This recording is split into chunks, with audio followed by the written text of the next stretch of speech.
I think, you know, the foundation laid by, earlier artists, your playwrights, your jazz musicians, whatever, um, that helped draw this industry here.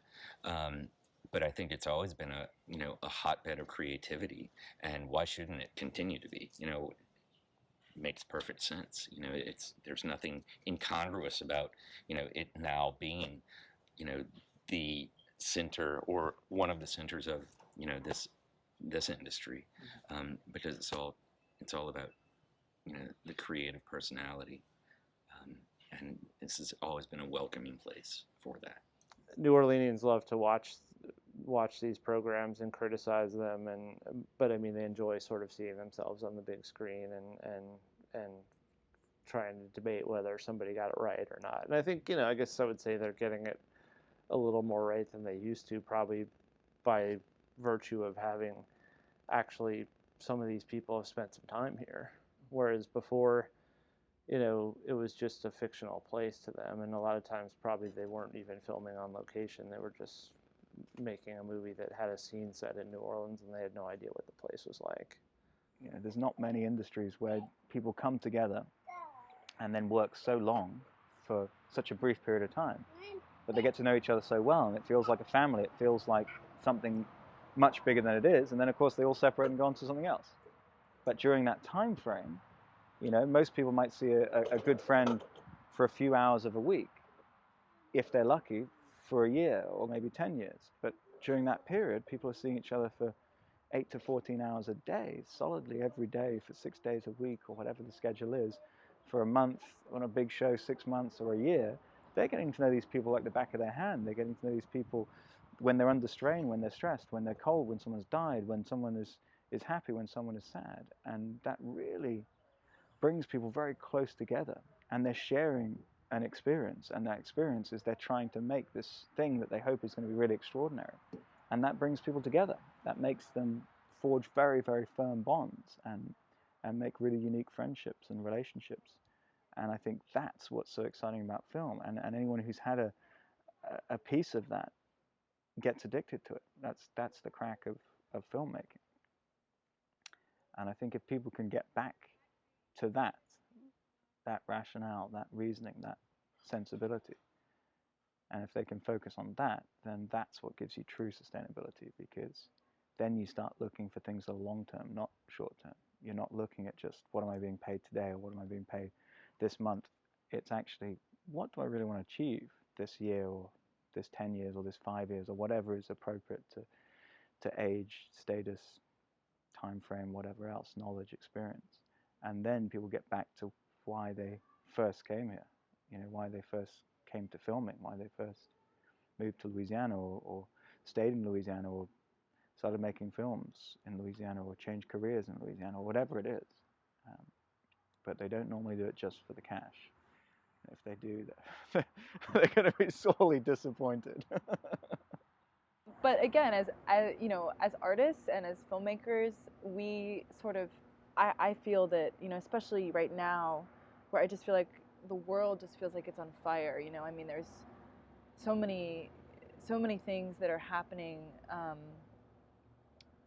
in politics and amongst people, and this issue of gun control. I mean, there's a lot going on, and when your government isn't doing what you feel they need to do, you have this other side, which is people who feel powerless, and then you have what I feel are artists who sit somewhere in between, and they, I think, are sort of like, I think we function as a conduit of sorts between those who can listen and those who feel like they have no voice. And so imagery is important because it's sort of chosen by us as a way of creating new truths. You know what I mean? And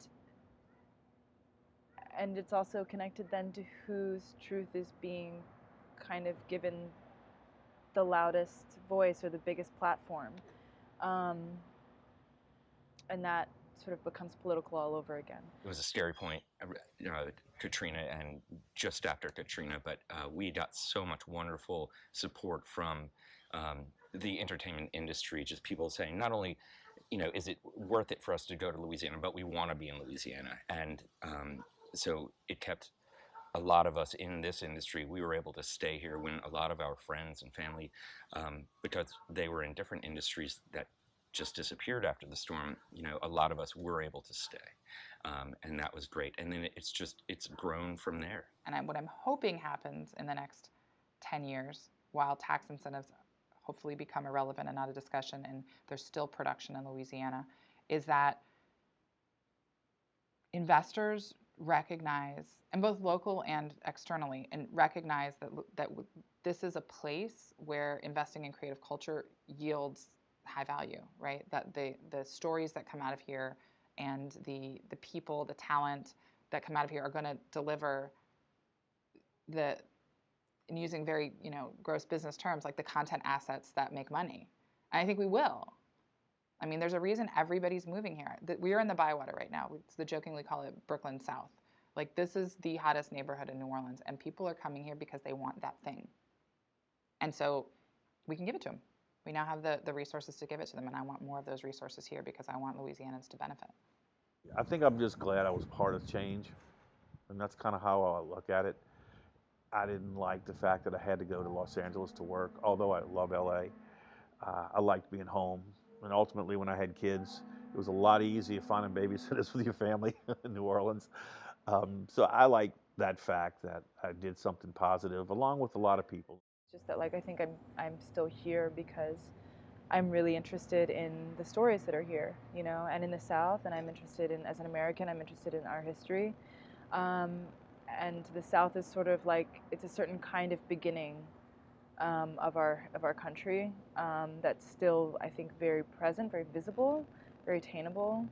You can really tap into it in a way that you can't as easily in major cities, where moving forward is the priority. And when I say moving forward, I mean there's so much money and energy that goes into the future that we just don't have in the South. So the benefit of that, in my opinion, is that you can be more in touch with your past. And as an artist, that's important for me. I think the difference is it's got more economic impact, but I don't think it's, I don't know that it's qualitatively different. I don't know that it's any less accurate, but I don't think it's any more accurate either. It's capturing things which are always, at least a couple of decades behind the curve, and are hyperbolized because that's what storytellers do. It's what I do. That's our job. If you want daily life, live. You don't have to watch it. I've been here almost 30 years, and it's a way of life that I really like. I mean, I've always felt like it's a place of extremes. There's very good and very bad, and of course in between. But it's a place where you have to really roll with the punches. So, and I feel like that's something that documentary has to capture, has to work towards.